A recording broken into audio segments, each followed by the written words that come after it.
Hello, I want to talk to you about forgiveness and witness consciousness. This phenomenon of forgiveness has been on my mind more and more in the last years. So I've taken some time to try to sort out what it is that matters to me about it. And I want to tell you about that. A good place to begin, actually, is with my elderhood. I am so surprised to suddenly realize that I've lived most of my life. Isn't that incredible? I've already lived all of that, most of that. And I'm not even sure,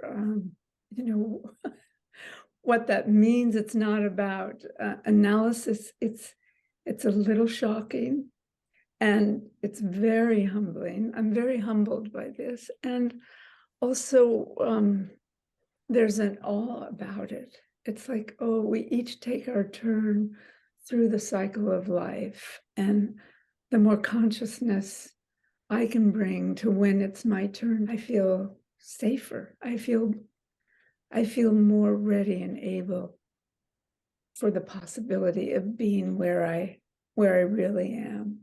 One thing that's happened that interests me here is everything becomes a verb. I don't quite understand this. I mean, I know we're all learning now so much about the interconnectedness of the plants and the animals, underground, above ground, within us even. I feel it as a human being more and more part of a web.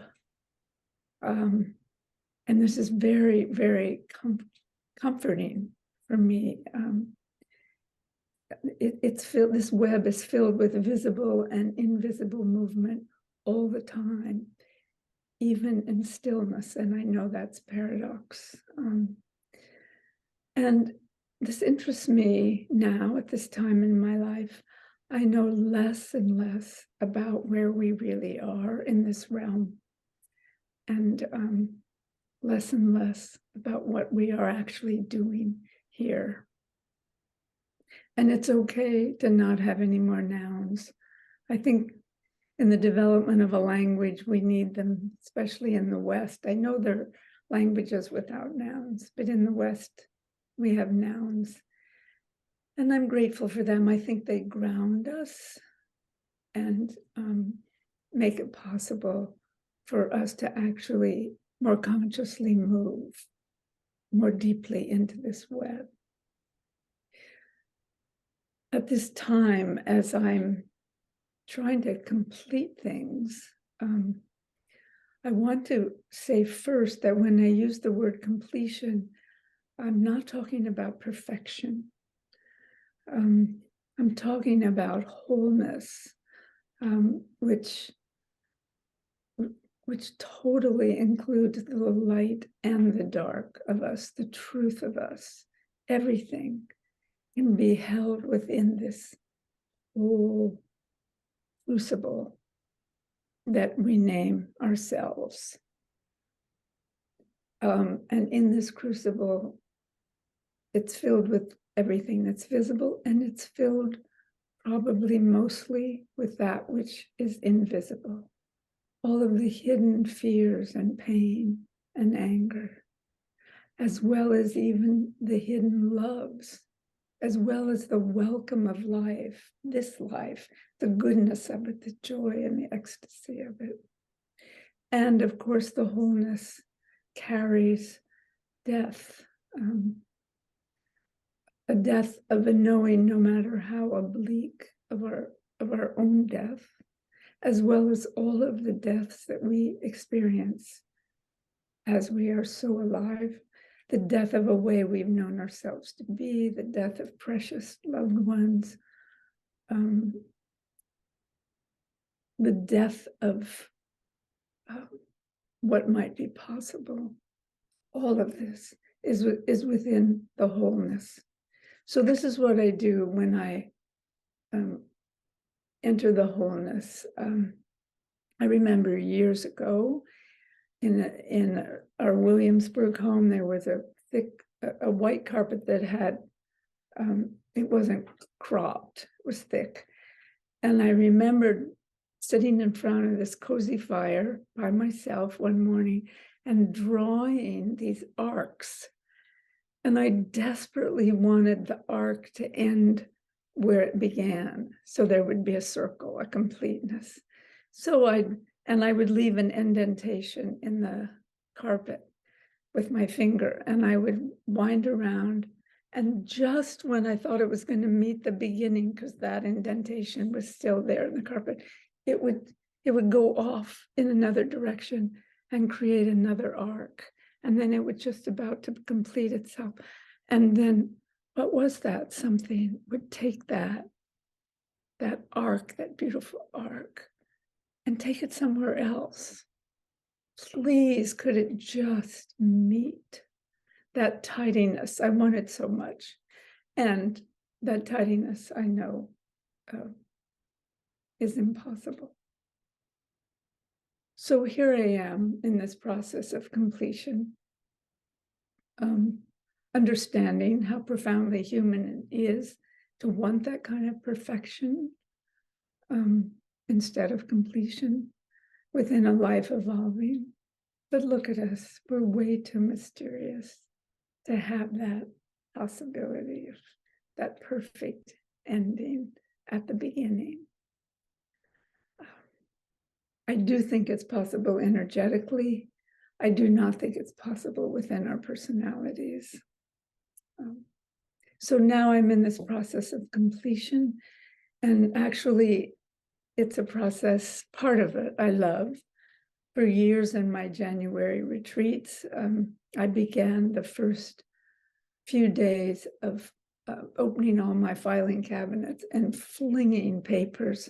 I loved sitting in the corner of the room and just flinging papers until the whole floor was filled with something that was no longer in service, no longer alive, throwing out, letting things go. I love that. I'm always doing that. And another way to think about this time of completion and throwing out is it's as though they're outer vessels and they're inner vessels that collect some of these things that I throw away. The holding of, for instance, the outer vessel of some of my precious objects, you know, a drawer, a shelf, a basket, a bowl, or letters, most precious, from loved ones, my family, my friends, students, colleagues, and even my own words. Sometimes they're little sentences here and there, or paragraphs that have helped me toward clarity in my own thinking in that essay or that folder or this document. Those words that no longer serve me, I'm sorting, I'm placing them. And then I move to the inner vessels, which are also holding a part of me. And even though I realize this might not make sense, but even though these inner vessels are invisible, I see them as arcs. And in this moment when I've been preparing my thoughts to share with you, I see one already named imperfection. And as I open to it now, I remember in a new way that each and every one of us is imperfect. I need to say it again. We are imperfect. Isn't that phenomenal? Given all the work that so many of us have done, all the inner work, no matter, I feel I know this, no matter how much inner work we do, we are imperfect beings. And the beauty of this, then, is that we're the same. We're the same. I often talk about the light outside of us and inside of us is the same, and the light within you and within me is the same. And now I want to add my imperfection, because I'm a human with my imperfections and the agony they cause me and anybody else makes me the same as each of you because of your imperfections and how much you suffer from those imperfections as they cause your own pain and your loved one's pain. Sometimes I think fear is at the source of our imperfection. Speaking of being the same, we all know, all of us know the grip of fear, the utter grip of it, literally on our bodies. And this is what's exciting to me as I connect to my own fear and realize it as a place of vulnerability.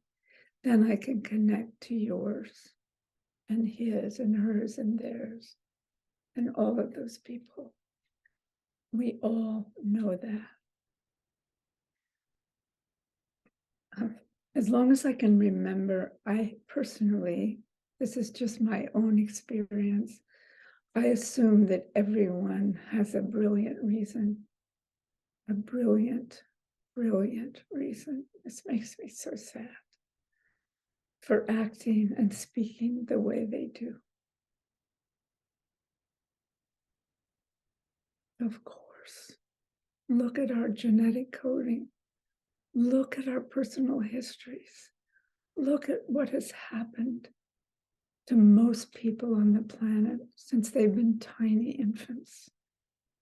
Look at how much love millions of people receive as babies, and look at how much neglect and abuse. For this reason, I've always believed that everyone actually is doing the best they can, given all the mysteries of any one individual's composition. I do not personally believe in an evil force in the world. Instead, I believe in a limitless unconsciousness. Those unconscious forces that manifest in our genetic coding because of the peculiar and idiosyncratic way each of us has been formed before we're born. And then all the trauma, and I want to name the mental illness, the psychosis that millions and millions of people suffer from genetic coding and or from how they've been treated.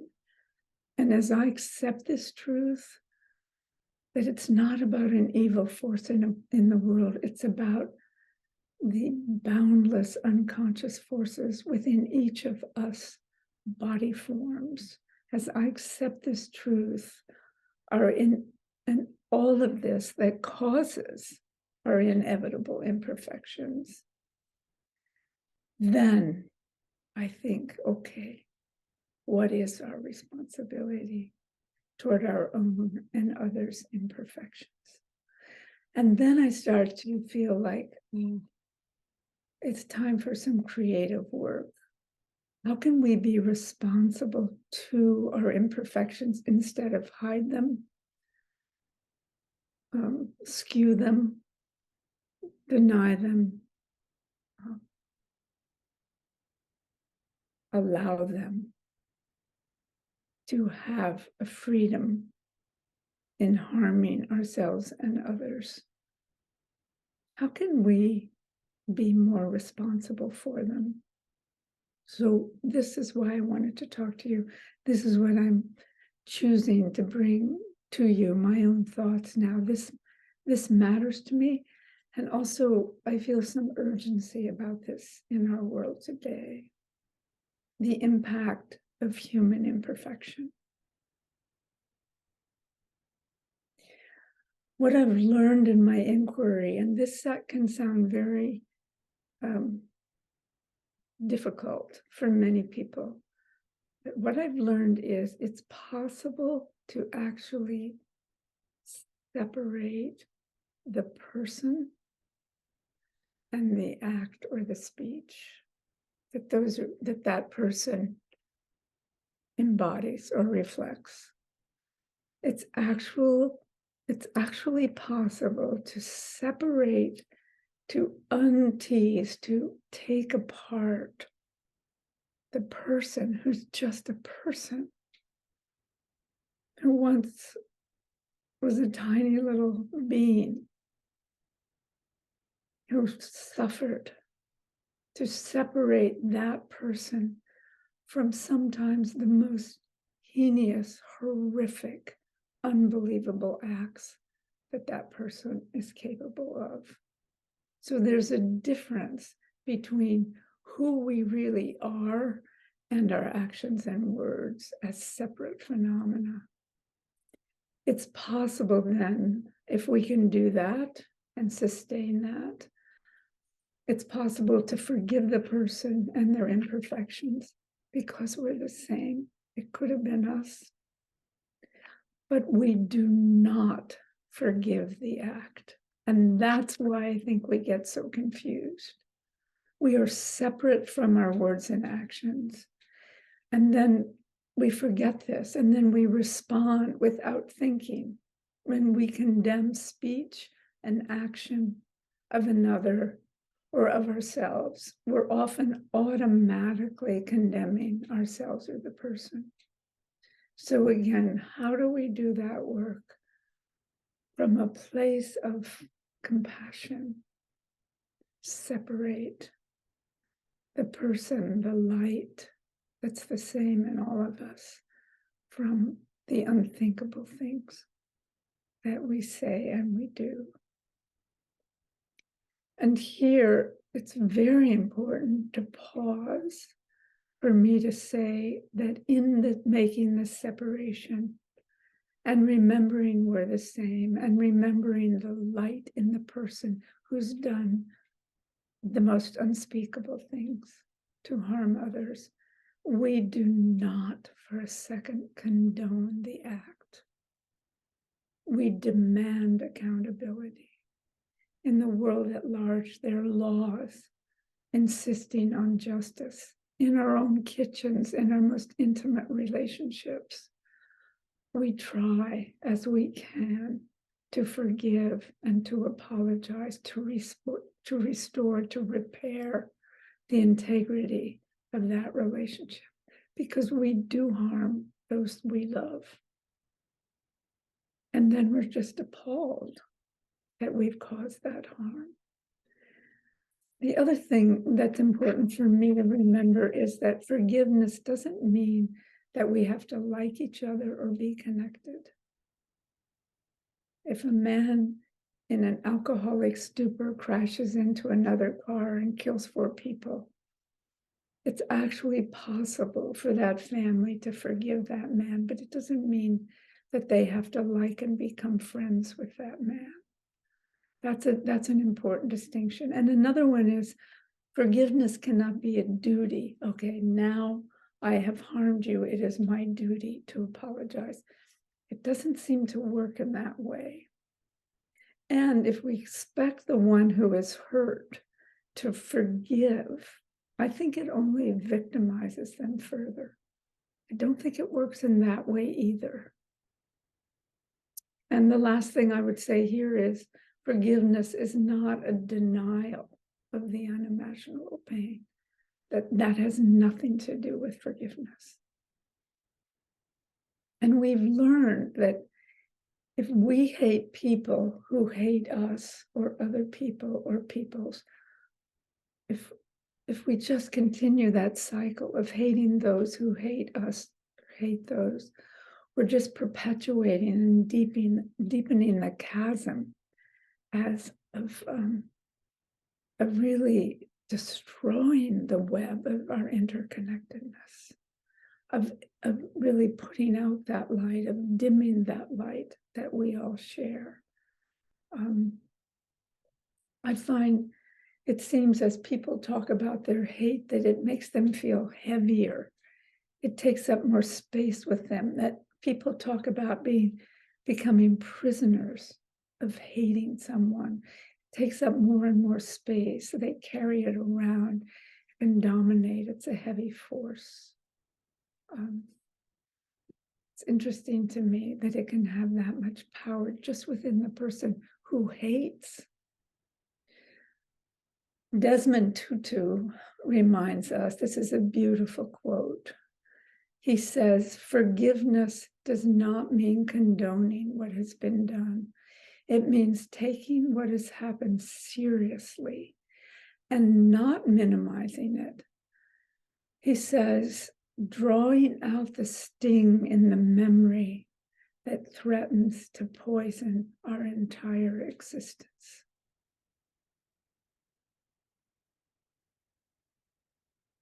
End of quote. So how do we learn to experience some grace in this? How do we learn how to experience an inner peace and healing after we have been so harmed, or we have so harmed others, or we witness others harming others? And some people talk about guilt and shame, the difference. A process that kind of can support this inquiry. We can be reminded that guilt it really means feeling terrible about something we've done. But shame is feeling terrible about who we are. And we know how much pain that causes. And this distinction matters. There's a beautiful teacher named Dr. Pratap Rukhani.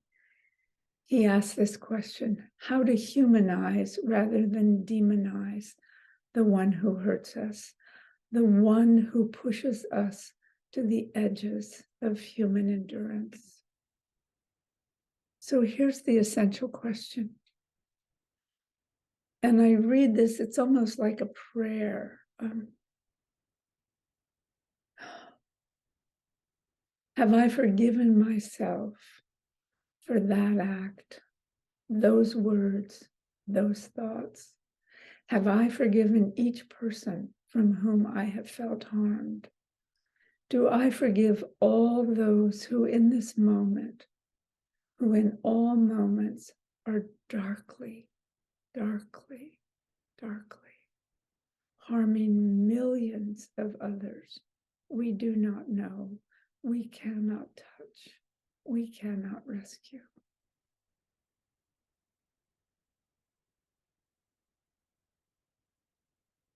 As we know, many religions work with this concept of forgiveness from very different and interesting perspectives. And many philosophers, I don't know how many of you are familiar with Hannah Arendt. She's a distinguished philosopher. She was a Holocaust survivor. And what she said is astounding. She said, the only antidote to the irreversibility of history is the faculty of forgiveness. The only antidote, the only one to the irreversibility of history is the faculty of forgiveness.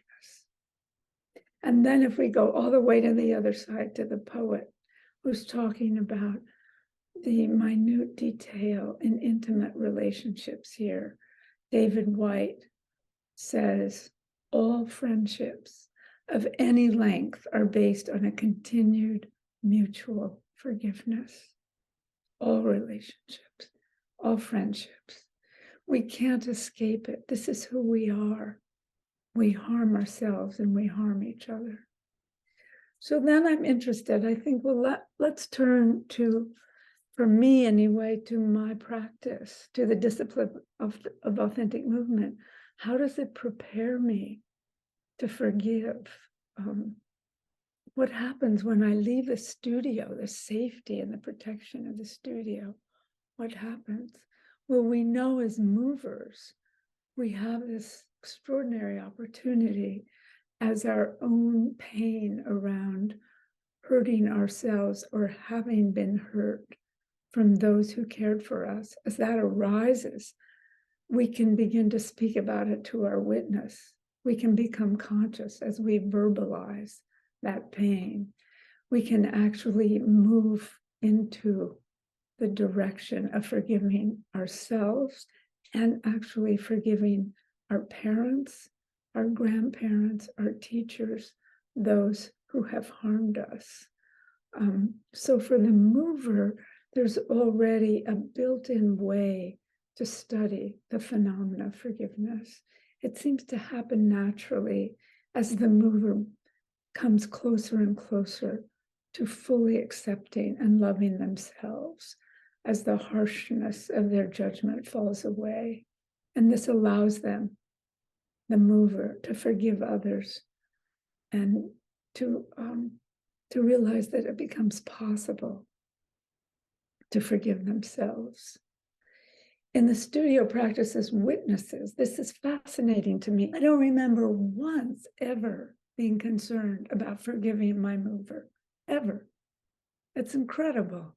It's not what it's about. Whatever arises in the mover, my presence as a witness is to welcome it, to hold it with them, to embrace it. My goodness, they've entrusted me with their most vulnerable places. Of course I forgive them. Of course. Of course. It's never, ever occurred to me to not forgive in the studio practice. So here's where the crunch comes. I leave the studio, I go out into the world. Many of you who practice the discipline of authentic movement or other embodied awareness practices that have such integrity, such beauty. We leave the studio, the safety of that place where we can take such risks, and we go out into the world. And what happens?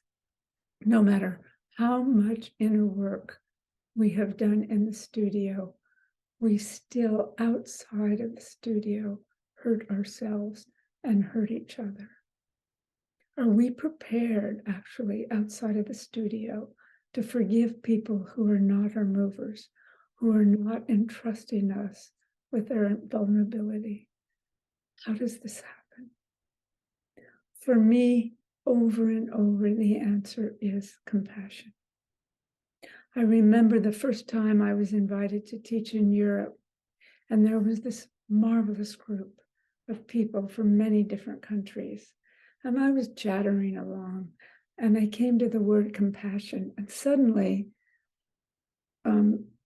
everyone started speaking to each other. All the Italians were talking to each other. What does compassion mean? All the Germans were talking together. What does compassion mean? The Spanish-speaking people, what is compassion? It was the French. It was a phenomenal moment in my life. One word, which I love and stay very near study. I'm fascinated by the word, just the word itself. What does it mean? Has the discipline of authentic movement prepared us to be compassionate when we're in the world, in our kitchens, in our friendships, witnessing our international battlefields? Compassion can carry us toward forgiveness of loved ones and toward forgiveness of makers of horrific darkness in this world. I wonder where each of you are with this question. I'm very curious and look forward to hearing more from you when there's time for us to talk together about this question. Is compassion actually a possible way that we can move through these narrow passages of such hatred and destruction and such fear? Is compassion possible? as I was working on this inquiry to talk with you, I was very surprised at the end that there were new questions that I didn't expect. And now I'm excited to tell you what they're about. The first question, there are not so many. The first one is the longing to forgive different from the direct experience of it? For me, the longing to forgive, which is a great longing in my life, no matter how well we do with that longing, for me, it is not the same as authentically feeling forgiveness. It's different. There's nothing wrong with longing to forgive. It's beautiful and it helps us, but it feels very different, that longing and authentic forgiveness. A second question, can longing for something so central actually create a veil so that longing for it becomes thinking it's real, thinking the veil is real, not the experience. So even willing it can feel as though I'm actually feeling it, but in my own learning, that's not true. So longing for it, thinking that I forgive someone or myself is not the same as the direct experience of forgiveness. It's quite different, quite different. Maybe like a mover, we cannot will authentic movement. Maybe we cannot will forgiveness. Maybe like an artist, we cannot will authentic creative process. We cannot will authentic movement. We know that. Maybe it's similar to the artist who cannot will a creative act. So what do we do? How do we attend to this? Again, I feel an urgency in the question for our whole species.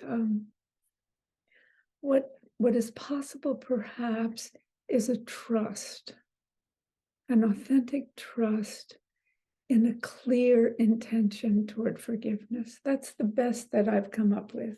I'm eager to hear what many of you might feel about this. But I think perhaps a clear intention toward forgiveness, in trusting our inner witness to liberate us into authentic forgiveness is possible. When we're graced with this experience of our inner witness actually authentically liberating us into forgiveness that is real, it's very, very healing when it's real. It brings an inner peace. No matter how terrible the experience has been, there's actually a possibility to have an inner experience, an inner peace when we're graced with this experience. And then we can know it as a conscious choice. There's a woman named Marina Cantacuzino. She's the author of a timely book called Forgiveness. She's founder of something amazingly called the Forgiveness Project. Here's what she says. I see a profound connection between forgiveness and not knowing in the sense of embracing ambiguity and uncertainty. In the discipline, we experience these mysterious phenomena of forgiving, of not forgiving. We do learn how to trust in clear intention towards seeing what is true. We're not necessarily ready to know what is true, or do we want to know what is true? But becoming more intimate with the not knowing, I feel more open. I feel that not knowing is more intimate, and that there's a possibility in that inquiry for each of us in our practices to live in that space of not knowing as we struggle with the possibility of forgiving ourselves and forgiving others. And in closing, I think what I want to do is lift up and protect this, I guess it's a trust in the development of our capacity. It's our capacity to forgive ourselves, to forgive each other, to separate that forgiveness from the terrible things we do that cause harm to ourselves and to each other. And as I say this right now, I see an inner vessel, that same inner vessel, maybe named forgiveness, but this time I see a little fire below it. And I'm always so excited when I see fire because I know both its potential for creation and destruction, and certainly its potential for transformation. And so then suddenly I feel like, just as fire, perhaps changing our capacities, letting them change. Maybe we're ready and we just have to let them change one by one toward the possibilities of an authentic forgiveness. An authentic forgiveness. May it be so.